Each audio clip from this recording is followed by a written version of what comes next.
Oprit. Groen. Oprit. Of de straat.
Good morning all, good morning to you all students, and good morning to Peter, of course. Maybe you already saw on Instagram, but today we have the Green Mayor. I don't know if it's literally translated like that, but otherwise it's the Green Mayor. And that's Peter Bootsma, and he'll be talking with us about sustainability and how that influences Groningen, how that influences students. So shall we just get in, or would you like to introduce yourself a bit? Well, yes, let me introduce myself a bit. My name is known to you, and as a Green Mayor, I am in function already for one year. The Green Mayor function was started a year ago as part of a program last year called the International Climate Adaptation Summit. And the summit was held in Rotterdam and was held in Groningen. And in the preparation of this summit, the municipality of Groningen and the province of Groningen and the Hans Hogeschool and the university and many others thought it would be a good idea to have a Green Mayor in the city of Groningen who could do something more about climate adaptation. Because the municipality of Groningen has already done quite a lot on the area of climate adaptation. But their thought was that their connection with the citizens of Groningen still needed more work. And so that's the idea of the Green Mayor, to do something about this.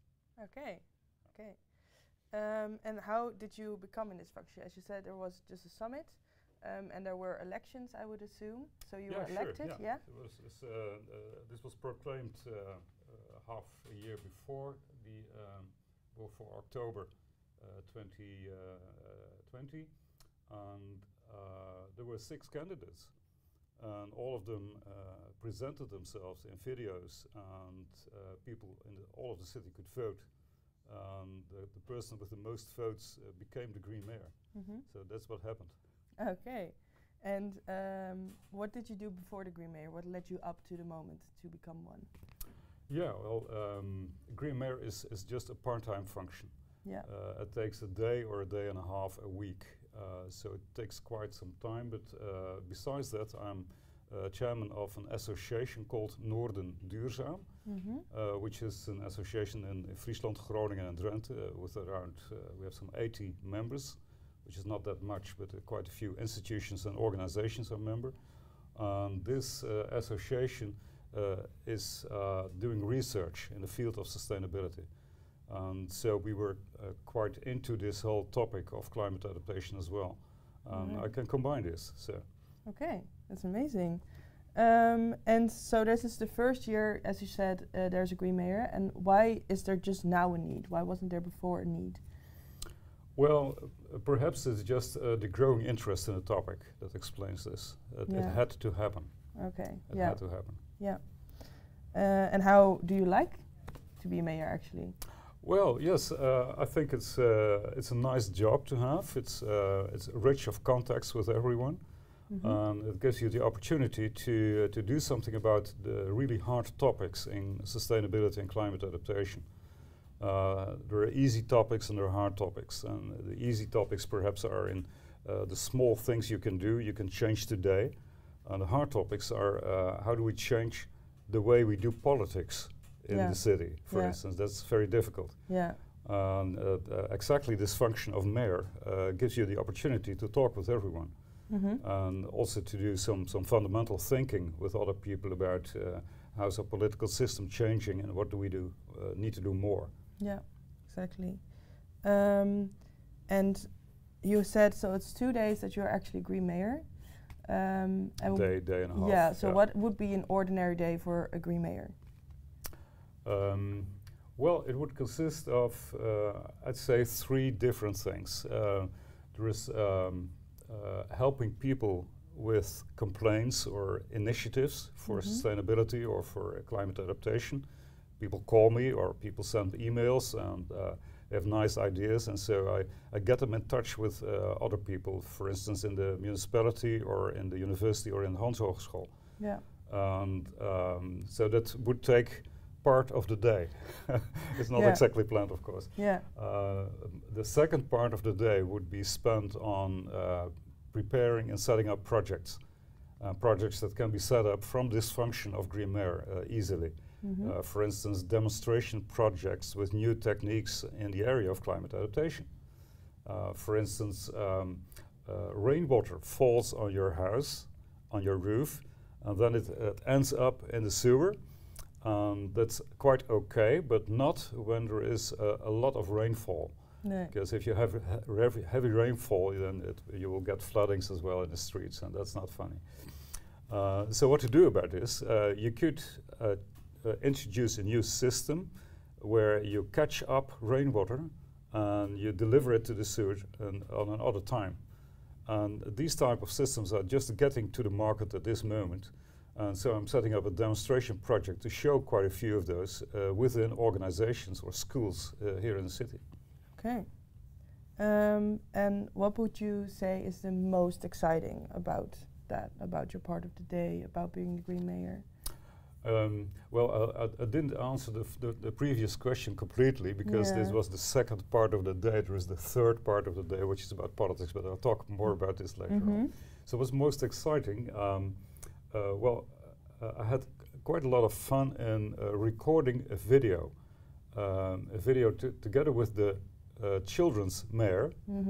We have the official mayor here, we have the Green Mayor, we have a children's mayor and a night mayor in Groningen. So there are 4 of us. We had some tea last week. So, together with the children's mayor, we recorded a video, and I'd like to show it. Okay. And we have to ask the technical people to start the video, which is on the second slide, where you can click on the this, right? This and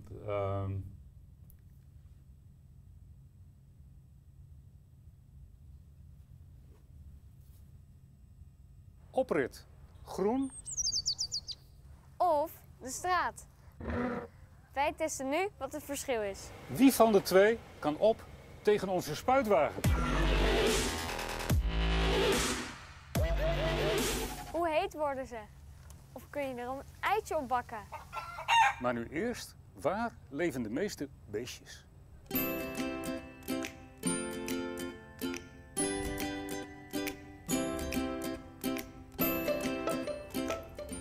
Ik heb geen beestje gevonden. Kijk, daar zit een geweldig mooi liefdeheersbeestje. Kijk, een torretje. Daar nog één. Allemaal diertjes hier. En mieren heb ik ook al gezien. Conclusie, groen is beter. Samuel, spuiten maar.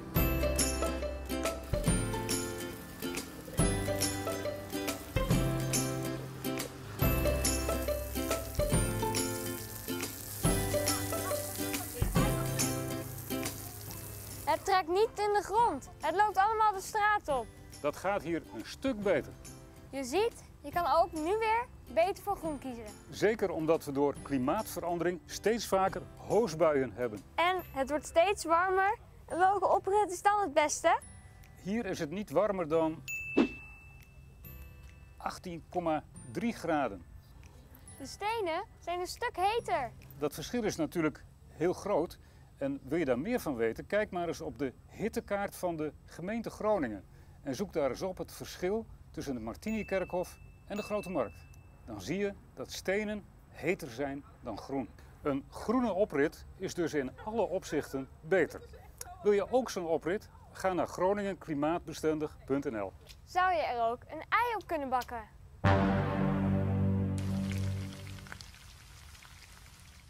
Ja hoor, dat kan. Ongelooflijk, op de oprit.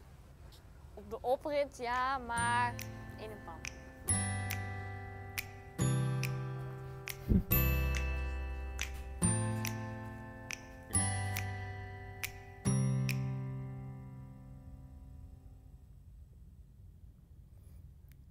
Yeah, I would say that's exciting. Yeah, it was exciting. We had some 15 people on the set, and everybody was laughing.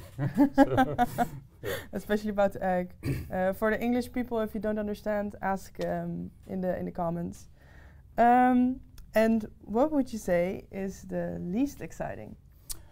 Well, the least exciting. That's I thought about this on my bicycle up to this interview, and I really can't think of anything which is not exciting in this job. But it's long hours. It's hard work. and it's unpaid, so might be hard to find new candidates for the next round. So, Oh, yeah, okay. I get that. And what projects would you like to do in the future? Well, there is a project we're just starting up at this moment, and this is about what to do about the temperature in your living when you're living on the top floor and you have a flat roof which is black. Yeah, I get that. In the middle of summer or in a heat wave even, then it's hard to live there, hard to be there even. So what could you do about this? There are several solutions already quite well known. You could have a green roof, but not every roof is suitable to make it green because it requires strong beams and a construction that can carry the weight. Oh, yeah. But there is an alternative as well, which is making your roof white, because white will reflect most of the heat and the radiation. This is not well known in Groningen, but there are, here in the north there are at least 3 manufacturers of materials for this, and suppliers also. So we're setting up demonstration projects to see a number of these projects and perhaps ask people from the communications department in the Hans Hogeschool to do videos about this. So we can have a website which can demonstrate all solutions that are available at this moment. Yeah, and what about like renting places? Because a lot of students are renting their spot, of course, and maybe have the same problem of a flat roof, and are not as easily like to be able to make it green or make it white. What would you say you could do then? You need to ask the landlord. Yeah, yeah. But if you do this all together with all tenants of a building, of all students, for instance, then you will be taken more seriously. Yeah. And so get organized. Yeah. Okay. So this is also a suggestion to be sustainable. What would you, other than this, suggest to be sustainable to the students? Well, there are many more topics for sustainability. For instance, apart from climate adaptation, we have the whole topic of circular economy. Because every time you buy things, and every time you have something in your hands, you can ask yourself, do I really need this? Or do I just want this? Yeah. Or where does it come from? Or where will this go to when it will be disposed? What will happen to it? Yeah. Where can I find information about this product? And so being a sensible consumer is something you can do as a student as well. Yeah, okay. So students take that to word and maybe do something with it. Would be amazing. So how could students or Hanse help? So you said maybe with the future in your project communicatie could help with some videos. Are there other ways students could help, or Hanse in particular? Well, I think communication, more in specific, is very, very important to reaching new objectives in sustainability. Yeah. Because everything about this needs to be communicated. Yeah. So you're in a key position to do things if you're interested. So people could, for instance, in their profession, find out what topics are interesting here for sustainability. What can I do about this? I have in my presentation on the last slide a few words about this, so I'll get back to this later. Okay, that's amazing. So we saw in your video the children mayor, and there are other mayors. What kind of contacts other than those do you have with other parties? Well, quite a few actually. For instance, on a national scale, we have very good contacts with a few ministers. Through these contacts also with other associations in the rest of the country, where many people are working on, for instance, cooperations for areas, for instance, which are new forms for collaboration and making an area more sustainable, and fixing the economy. We also have lots and lots of contacts in science at this moment, which is a growing area. Also because we're focusing more on what needs to be changed in politics. I'll talk more about this shortly. And so we need more contacts in science as well to help us research all this. Yeah, exactly. And so how do you reach these other parties? Do you do that yourself? Yeah, sort of. It involves a lot of reading. It involves a lot of attending conferences. It involves a lot of networking and doing projects with other people. For instance, we have a project at this moment together with the lector for circular economy of the Hans Hogeschool, Egbert Dommerholt. And we involved also a student consultancy in this. Okay. Here in Groningen we have some 4 or 5 student consultancies who do commercial work on a cheap tariff and are mostly interested in sustainability. Okay. For instance, the project about white roofs is being developed in a co-creation with one of these bureaus. And for sustainability, for circular economy, we involved the bureau called Cities, which has only Vindicat students in it.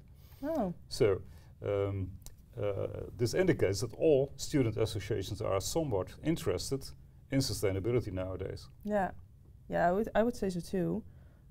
We ourselves are also quite interested. That's why you're here, of course. And how do you how do you get new projects? Do you get those to other parties, or do you think of them yourself? Well, sometimes I think of them myself, yes. But in most cases, it just comes up from whatever you read, or people asking questions, or telling about problems, and talking with people. How can we find a solution? So this can be the start of any project. Yeah. Okay. And marketing and branding for those. So you said you have some student associations that help as well. Do you have contact with those directly, or does it go through someone else? Well, marketing and branding of all of these projects is a bit of an issue. Oh. I really want to do more about this as a Green Mayor. There is a website called Groene Burgemeester.nl. Yeah. There you can find information about projects, and you find my blogs and everything. But I have to maintain this myself, and there is only a very, very small budget to ask people to do something professionally about this, and it's not enough. So No. I could use some help here. Okay, we'll be glad to help, I think. So you would say you're a bit skilled in that as well, like maintaining your own website, although it's pretty hard to do it all yourself, I guess. It's a lot of work, yes. Yeah, okay. And so you have a lot of influence actually on your own work. Yes, quite, which is naturally because of this function, because the word mayor is in it. So every time I call somebody within the municipality, they listen to the word mayor and I think they're a bit more interested. So that's an important person. Yeah, exactly. So I think we could go to your presentation, and we could maybe go for the last word advice for your students. Right, which is included. Yeah, okay. exactly. Yeah, sure. Yeah. In this presentation, I will walk you through the topic of sustainability, and especially the importance of changing politics in this. As we all can see, the progress being made in sustainability is slow, not to say dangerously slow. And I mentioned on this slide quite a few topics which you all can read. I won't read out loud everything. So quite a few problems, but what can we do about this? In theory, it's not very difficult to make the world more sustainable. It's just a matter of deploying the instruments that every government already has, like legislation and enforcement of this, and like taxes and subsidies. These are available instruments, and these are proven effective. So if it is really necessary to take a sharp turn, even with a large ship, it's not that difficult. And as a matter of fact, the corona pandemic has already shown us that this is a possibility. So how come it doesn't work this way? There's a reason for this. Here you see a graph from research done in 2017. This shows that we have political parties in the Netherlands. You see quite a few left-wing parties here with a dot in the diagram, and the cloud around it is in the same color, is where their electorate is, where the voters are. If you look good at this, then you can see that the parties themselves, in their opinions, vertically is progressive and conservative, and horizontally is left and right-wing. You see that the parties themselves are more extreme than their voters. Voters are more in the center. Parties are more in the extreme. On the right wing, you have exactly the same. You can see 3 right-wing parties in the lower right sector of this diagram, while their voters are everywhere in the diagram. So what's happening here? Political parties are exaggerating their differences. This is a logical thing to do for them because they have to gain voters and they have to profile themselves. But it results in larger differences than are actually present in society. Each of these parties will write up an election program. These election programs need to balance between making promises and asking for sacrifices.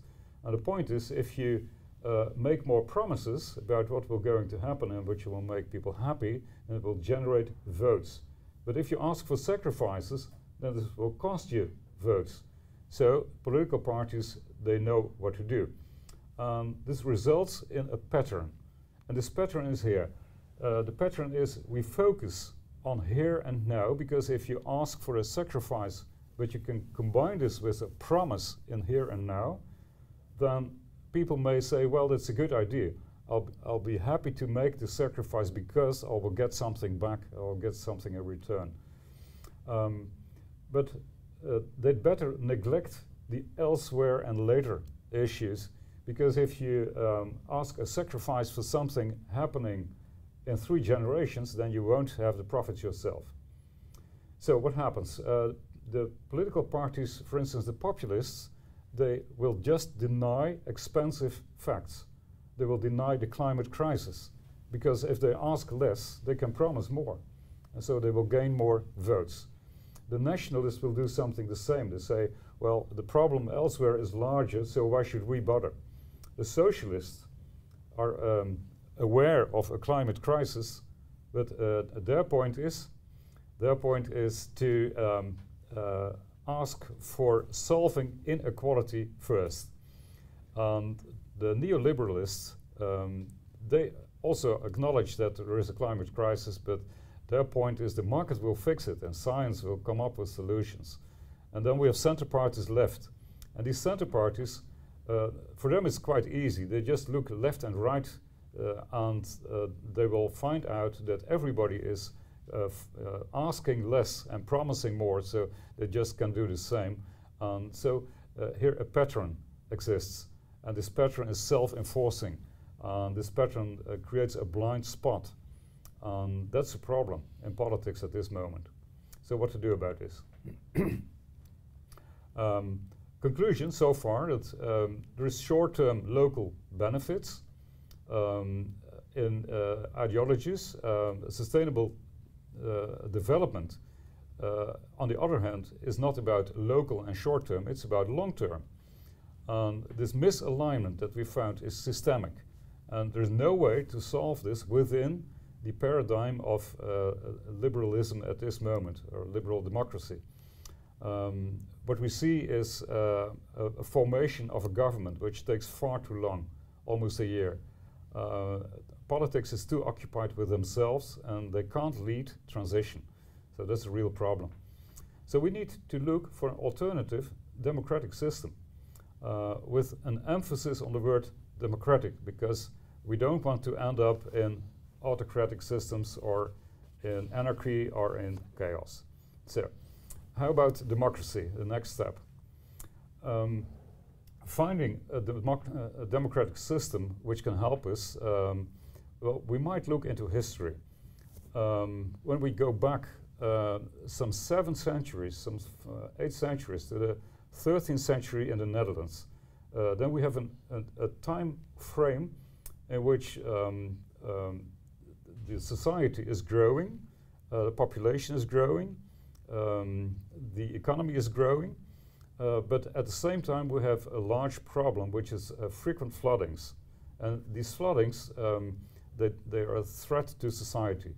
There's only one way to solve this, they found out, is to build dikes. Before the 13th century we had another solution. We were living on hills. But when your population is growing, this is no longer an option. So we built dikes. But the only way to build dikes is to divide the tasks for this. For instance, to have farmers keep the waterways open so any excess of water can flow away. And to have the villages help building dikes. And to have the citizens pay for the project because they have money and they don't live close to the dikes, so it's not practical for them to do hand labor. So here is a practical task division between three groups in society. And once these three groups decide to collaborate, then they can solve the problem. And this is how we arrived at water boards in the Netherlands, water authorities. And these water authorities, they have a board structure which is democratic because they have three groups in this board, the farmers and the citizens and the villages. And each of these groups will have 1/3 of the votes, 1/3 of the seats even. And within these groups there will be elections for the people needed for this board. So this is another way to do democracy. So can we use this concept nowadays? But first we need to know, how do we call this concept? How do we call this system? This is really interesting because if you ask to people in a water authority, then they'd say, well, we call this functional democracy, functionele democratie in Dutch. But this is not a term well known outside of the Netherlands, and also it doesn't explain what exactly the method is. It just explains that you use it for something, for a function. So that's not a good name. Another candidate name for this system is corporatism. Corporatism is an ism, which means it's an ideology, which means it's a way you want to organize a state. This has been quite popular before the Second World War, and it has been abused in this time as well. Corporatism is about the corpora, about the bodies of the employers and about labor, and getting these into power at the cost of elected parliaments. So this was all wrong before the Second World War, and after this many people were not interested in corporatism anymore. So this is not a good label to use. A third candidate is the guild democracy. We had guilds which are a bit like branch organizations and business organizations. Well, this will revert more to economy and not to society as a whole. So this is also not a good candidate. We found nothing, so we come up with a new name for this system, which is task democracy. Because task division is the core of the system that was developed in the 13th century. So why don't we call this task democracy? We'll make it easier to understand politics in general, because what we have at this moment is, we could call this idea democracy. So we have two types of democracy at this moment in the Netherlands: the idea democracy in the municipality, in the province, and in The Hague. And we have the task democracy in the water boards. It's still there. You can also point out when to use which model. Because task democracy is something you use when there is an existential threat to society, like the floodings. And the idea democracy is more useful when you can afford to be divided in your society. So it's a luxury model and it's an existential model. Let's translate this model into current day practice. Let's look at a very practical situation, especially the situation of students like you. For instance, if you want to do your study at the Hans Hogeschool in Groningen, let's say communication, what would be the first thing you need? I'll borrow a bit from the Maslow pyramid here. I suppose this is well known to every one of you. And the first thing I'd say is money. So you would need to go to Duo and get your money for your study. And here you find already one sector of society we will need in our translation of the task democracy model to current times. It's government.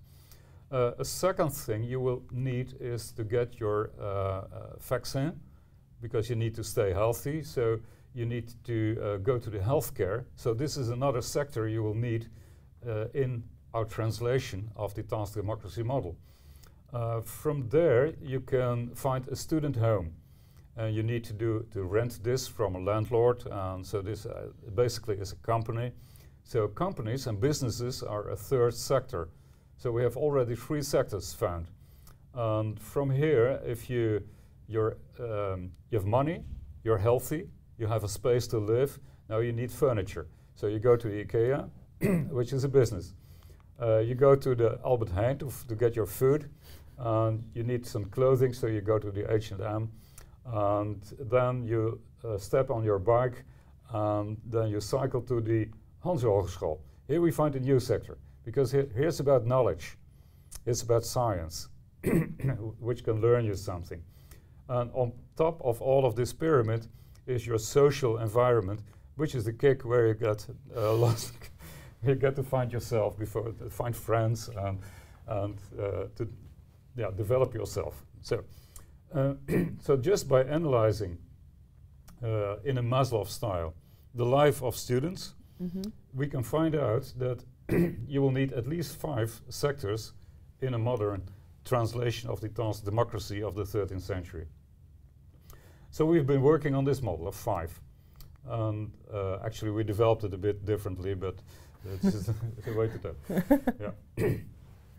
What if we use this model in a municipality? We would find, asking for science, for instance, topics like biodiversity and energy transition and food transition and heritage, for instance, within a municipal and even within municipal districts, wijken in Dutch, you will find groups interested in these topics and focusing on these topics and gathering knowledge.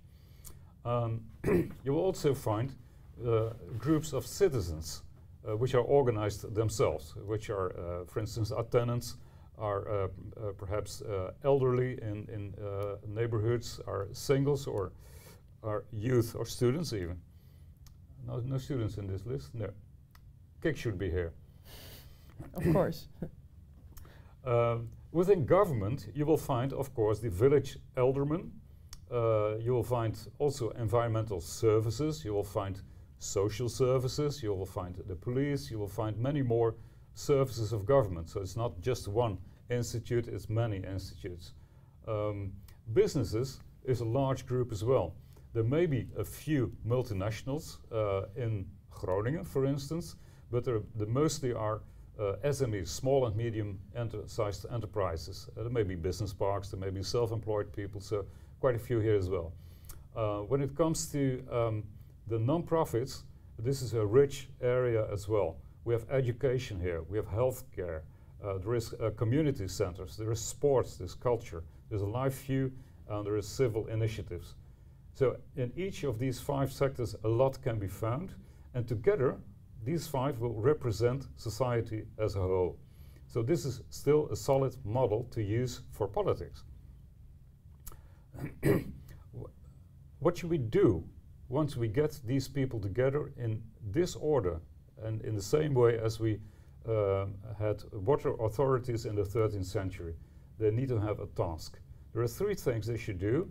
The first is to ask around in this circle to find out what issues of sustainability need to be addressed. What is our agenda?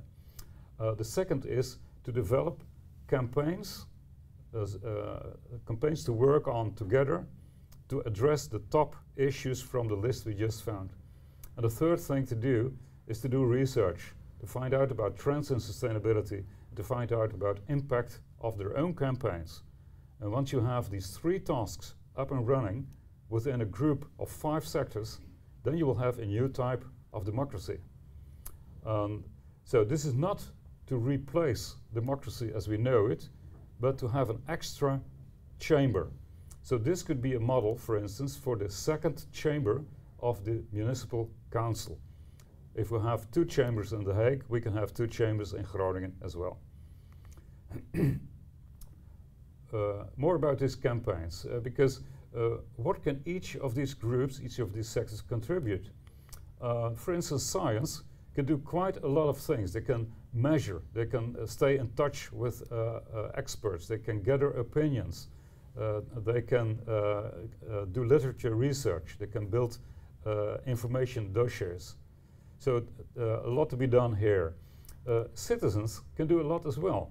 They can build networks, they can find volunteers, they can do polls, and they can call to action.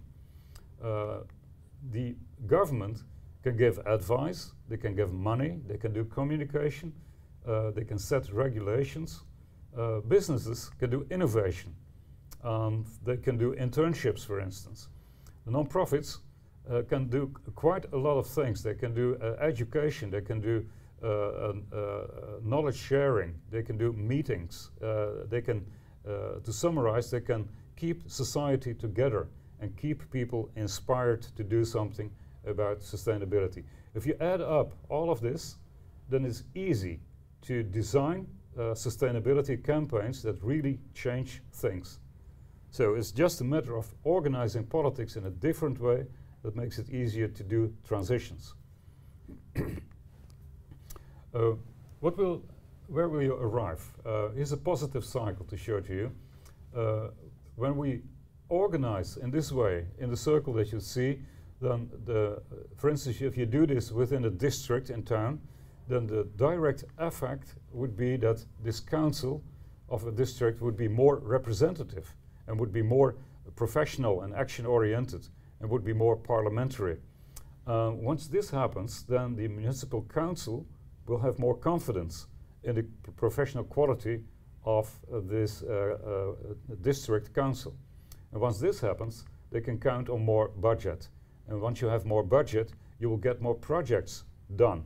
And when you get more projects done in sustainability, you will have more sectors wanting to participate.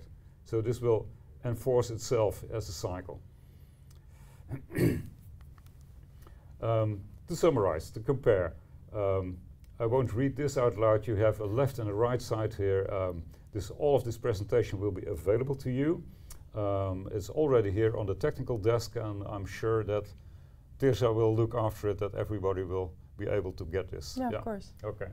So here you have a compare. You can see on the left side the idea democracy, which is, for instance, has been quite useful for the social issue in the 19th century. On the right side you have the task democracy model, which will be useful in the issue of this century, which is about sustainability. So far about this. Unsure what's the next slide, so let's just see.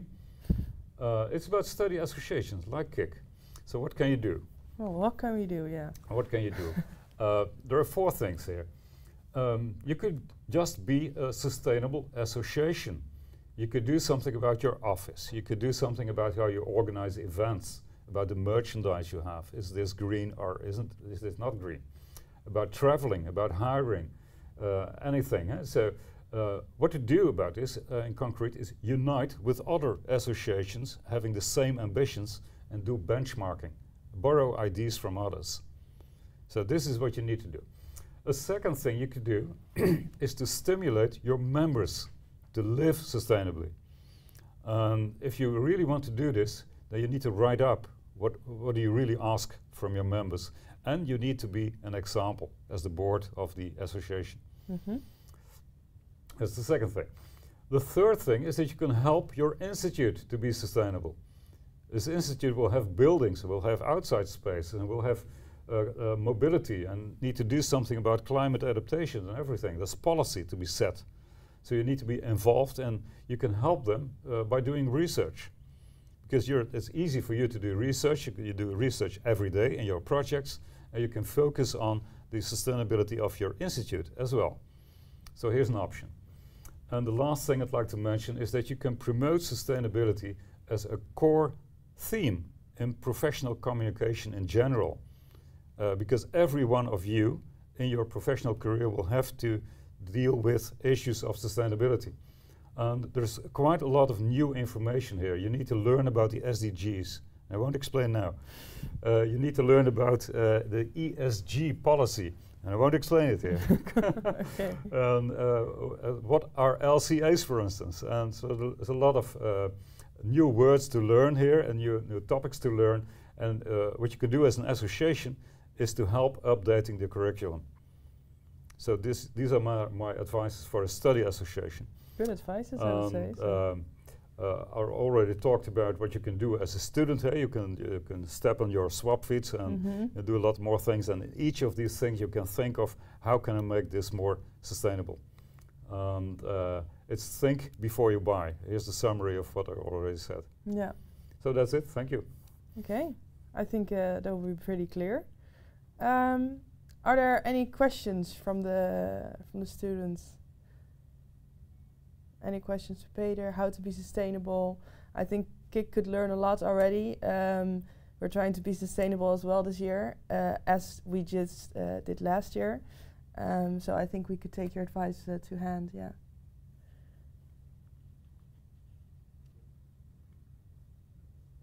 Any questions, feel free to ask. I think Peter would love to answer them.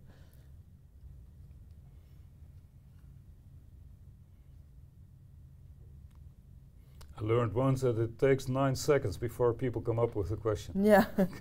How will you make sure this new task democracy doesn't turn out to be another... Oh, something weird. And it's gone. Okay. Well, answer that question if you may. No, just disappeared. Say again, what question? It's gone. It's just gone.